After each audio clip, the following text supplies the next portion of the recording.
कभी कभी कोई सफ़र हमें याद रह जाता है। हेलो हाय, मेरा नाम पंकज जीना है और आज हैशटैग किस्सा में जो किस्सा मैं आपको सुनाने जा रहा हूँ उसका हैशटैग है तुम्हारे शहर में। मुझे उस दिन झांसी से बनारस के लिए निकलना था, लेकिन मैं घर से स्टेशन जाने के लिए लेट हो गया था। मुझे ये डर था कि कहीं मेरी ट्रेन छूट ना जाए। मैंने ऑटो वाले भैया को ऑटो तेज़ चलाने को कहा ताकि मैं वक्त पर स्टेशन पर पहुंच जाऊं और मेरी ट्रेन मिस ना हो। जैसे तैसे मैं झांसी स्टेशन पर पहुंचा। मैंने जल्दी से ऑटो वाले भैया को पैसे दिए और स्टेशन के अंदर की ओर भागा। मैं भागा भागा प्लेटफॉर्म नंबर 4 पर पहुंचा। ट्रेन बस कुछ ही सेकंड्स के अंदर खुलने वाली थी। ट्रेन देखकर मेरी बेचैनी कुछ कम हुई। मैंने जल्दी से अपना मोबाइल निकाला और अपनी सीट देखने लगा। S11 में 75 था। मैं जल्दी से अपनी सीट पर पहुंचा। ट्रेन के अंदर जाते ही मैंने चैन की सांस ली और दौड़ने की वजह से मैं हाफ रहा था और पसीने से पूरा तरबतर हो गया था। मेरी धड़कनें भी ट्रेन के इंजन जैसी तेज़ हो गई थी। अब बारी थी अपनी सीट खोजने की।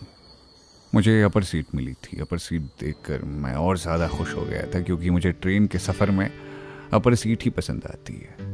बहुत लोग विंडो सीट के लिए रोते हैं, लेकिन मुझे विंडो सीट बिल्कुल भी पसंद नहीं। अपर सीट सबसे बढ़िया रहती है, क्योंकि पूरी यात्रा के दौरान आराम से मगरमच्छ की तरह अपनी सीट पर ही पड़े रहो। कोई रोकने टोकने वाला नहीं होता।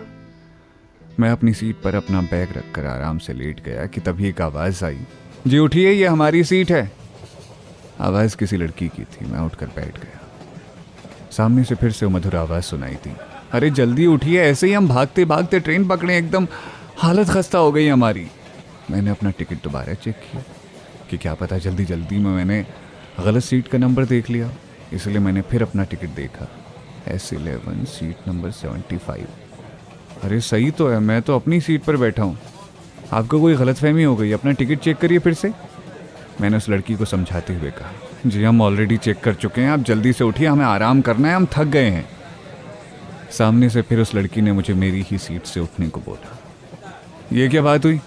एक तो आप मुझे मेरी सीट से उठने को बोल रही हैं, और जब मैं कह रहा हूँ कि एक बार फिर से अपना टिकट चेक कर अपनी सीट नंबर चेक करिए तो आप नहीं कर रही। सीट के लिए हम दोनों की बहस जारी थी। तभी नीचे से मुझे एक अंकल की आवाज़ आई, अरे बेटा, आप दोनों लोग एक बार अपना टिकट निकाल कर देख क्यों नहीं लेते कि कौन सी सीट किसकी है। हम दोनों ने फिर से अपना अपना टिकट चेक किया।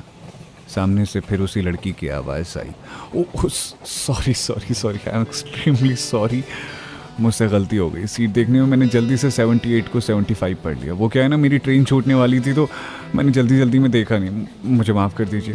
वो बोले जा रही थी और मुझसे माफ़ी मांग रही थी। मैं बस उसे देखे जा रहा था और मैंने कहा, जी कोई बात नहीं, जल्दी जल्दी में होता है ऐसा। मैंने उसकी बात को काटते हुए कहा। उसकी भी अपर सीट थी, मेरी सीट के ठीक सामने वाली सीट। वो अपनी सीट पर बैठ गई। उसने अपने बैग से पानी की बोतल निकाली और पानी पीने लगी।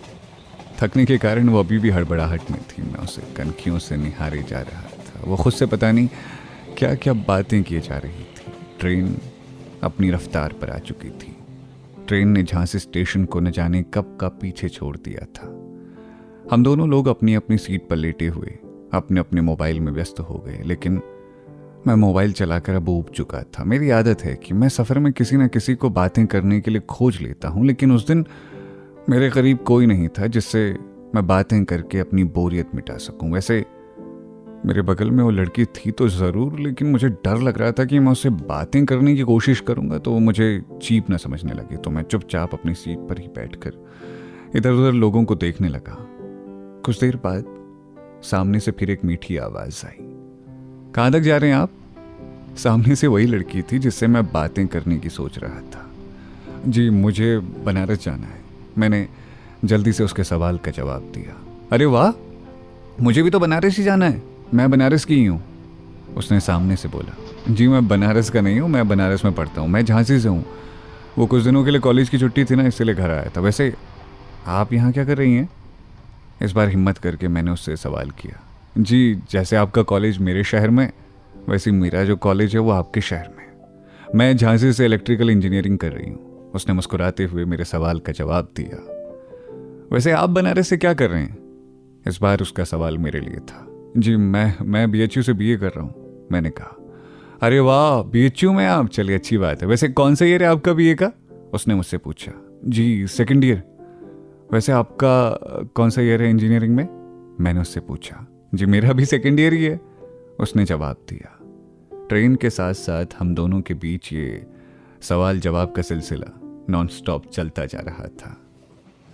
वैसे आपने अपना नाम नहीं बताया अब तक, मैंने फिर हिम्मत करके उससे सवाल किया। जी आपने पूछा ही नहीं।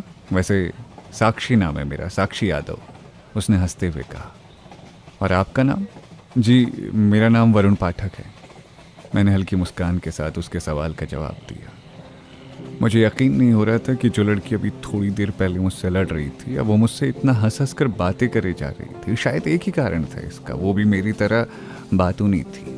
शायद ये सफ़र मेरी ज़िंदगी का सबसे खूबसूरत सफ़र था।